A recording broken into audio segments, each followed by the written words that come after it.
Chapter 51, Haunting at the Chamberlain's Mansion. Blue and clear above the sky.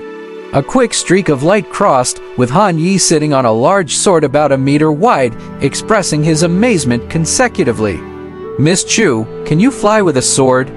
Is that very strange?" Wuxia stood on the flying sword, her posture liberal. Her white skirt fluttering in the wind, looking like a female sword immortal. "I only just learned, even a key cultivation realm cultivator, as long as they have a flying sword magic treasure. Once they master the sword controlling technique, flying is not a difficult task. Nowadays, almost all flying swords can achieve this. If one wants to fly in the sky, they need to reach the Foundation Establishment realm or the Golden Core realm. The small town is still some distance away from the sect, so flying over with a sword is faster." 1. Chu Shanyu patiently explained to Han Yi. "Miss Chu, you know a lot." Han Yi embarrassedly laughed. He was actually not clear about these common knowledge details. He looked at the figure in front, curious asking, "Miss Chu, with your talent, your cultivation level must be very high, right?" Chu Shanyu shook her head, her fair hand still forming a spell. She earnestly said, "I have not been cultivating for long. One spent most of my childhood in the sword tomb. However, I should be establishing the foundation soon." "What? You're about to establish the foundation, so fast?" Han Yi was stunned when he heard that the other party was about to establish the foundation. The establishing of the foundation, that meant she was probably a cultivator in the Key C realm, or the Perfection realm. This seemed too fast. She only looked about 18 years old. "I remember you had triple spirit roots and a tyrant king bloodline." Chu Shanyu, with her white gauze conical hat, looked at Han Yi through her veil. Observing his sturdy arm, the pure masculine spirit that was enough proof of the hardships Han Yi had undergone in forging his body. Han Yi did not expect that she had noticed him. He said, surprised, "I didn't know you remembered, Miss Chu." Chu Shanyu looked towards the road ahead, leisurely said, "Cultivators are classified into pill cultivators, talisman cultivators, body cultivators, sword cultivators, and so on. Each person is skilled in different areas, and their achievements later on are also different. Sword cultivators mostly focus on killing and are known for their fierce energy. But sometimes they are no match for the formidable physical strength of body cultivators.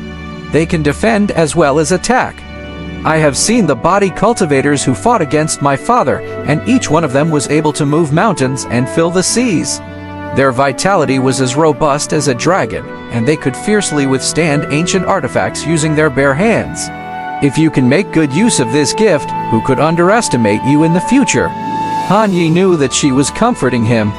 Though Chu Shanyu seemed pretty innocent in life, in the domain of cultivation, she was absolutely a genius and had extraordinary insight too. He had purposefully researched the Chu family of Fuyao State. This was an exceptional family. They not only practiced swordsmanship for generations and were a swordsmanship family, but also their ancestors were among the carriers of the Middle Ancient Eight Swords, and their ancestry held an esteemed position in Fuyao State. The so-called Middle Ancient Eight Swords were apparently the supreme swordsmanship lineage of Fuyao Sword Palace.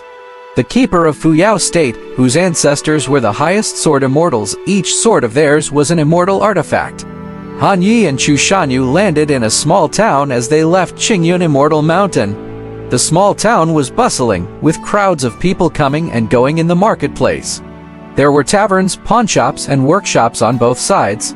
There were also many small vendors under big umbrellas on the open spaces on both sides, with tea houses, inns, fortune-telling stalls, pork shops, and everything else one could think of. The crowds were commotion brewing with excitement. "This is the government office. We have come to take the case to show that we have arrived."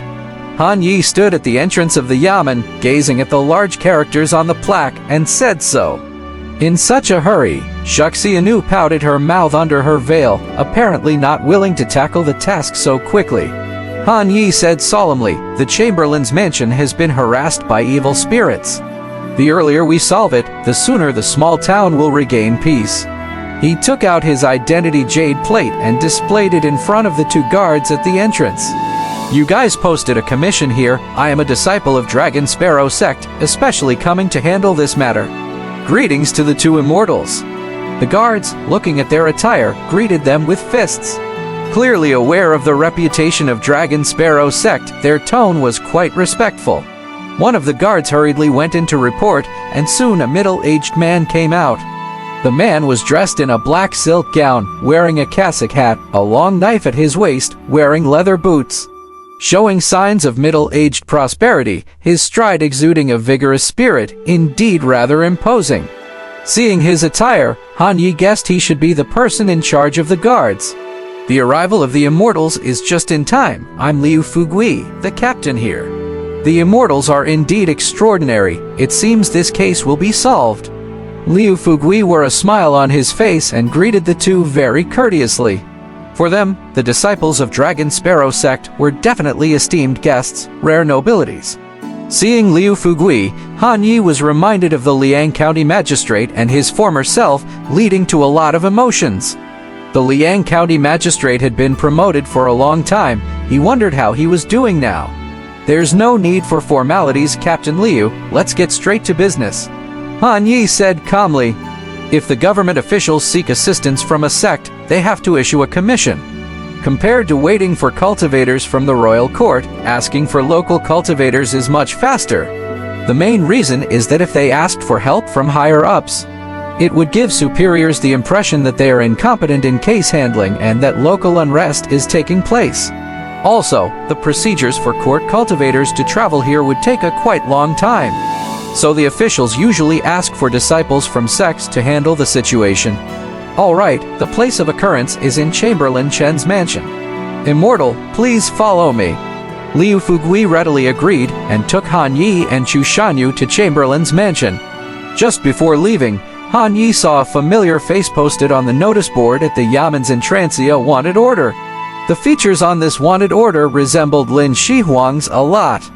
Han Yi could confirm the person on the wanted order is Lin Shihuang, who says all wanted orders look like jumbled drawings. Doesn't this one look very similar? Is this the fugitive you need to capture? Han Yi asked the captain. Liu Fugui honestly nodded. The royal court issued the order a month ago. Could it be, Immortal, that you have seen this man? Han Yi's face showed no expression. I haven't seen him. You don't need to worry then. The court wants to capture many people.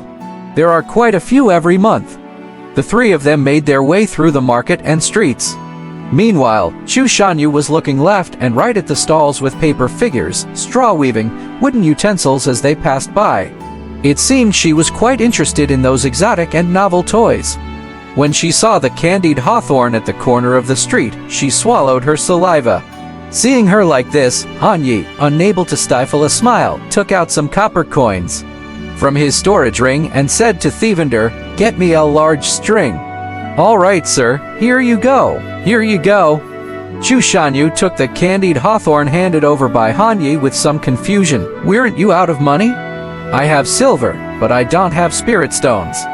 Han Yi spread his hands, looking helpless. "If you don't have spirit stones, you can borrow from me. I have lots." Chu Shanyu said earnestly. "Why didn't you say that earlier?" Han Yi replied with a bitter smile. If he knew he could borrow money earlier, why would he accept the task? The trio quickly arrived at the entrance of Chamberlain's mansion. Just as Han Yi stepped into the gate, a hysterical voice came from inside. "It's the lady. She is back." A woman with a pale face charged out from the mansion, her panic-stricken self behind Han Yi, clutching the sleeve of this young man standing in front of her as if it were her lifeline. Despite her messy hair and the disarray in her appearance, one could still tell she was a beauty. "Madam! Madam!" Many maids came rushing out from behind, obviously searching for her. Liu Fugui, who was standing on the side, sighed and explained to Han Yi, "Lady Chen is Chamberlain's concubine." But barely 7 days after she entered, she went completely mad, presumably due to a shock. "Ahem." Han Yi gave a light cough, calmly pulled his sleeve back, and reassured, "Lady, you do not need to panic. With us here, the evil aura will not dare to get out of line. Yes, these two are disciples of the Dragon Sparrow sect. They can deal with the evil force and assure your safety. Come back over here and don't bother the Immortal anymore." Liu Fugui reassured her verbally, but his eyes were roaming all over Lady Chen. He thought to himself, Chamberlain Chen really knows how to enjoy life with such a young and beautiful woman. He extended his hand, intending to pull her back. But Lady Chen raised her frightened face, took one look at Liu Fugui, then another at Han Yi, and with a stutter, seemed to regain some of her senses for a brief moment. She immediately flung off Liu Fugui's lecherous hand, shouting, "No! This young master gives me more reassurance." Then, she clung onto Han Ye's arm, crying and wailing, "Immortal, you must protect me. The main lady, she came back last night. I did not harm her, but she has been haunting me. On the first day I moved in, I felt something was off. I served tea to her spirit tablet, but the tea inexplicably spilled. On the night my husband met with an accident, his manner of death was hanging, exactly the same as hers. Not only that, but his pre-death appearance and facial expression were identical to how the main lady looked when she was laid to rest. Immortal, Savim!" Hanya and Chu Shanyu glanced at each other, then turned their heads. Looking serious and told her earnestly, "Lady, please slow down and describe the details as clearly as possible."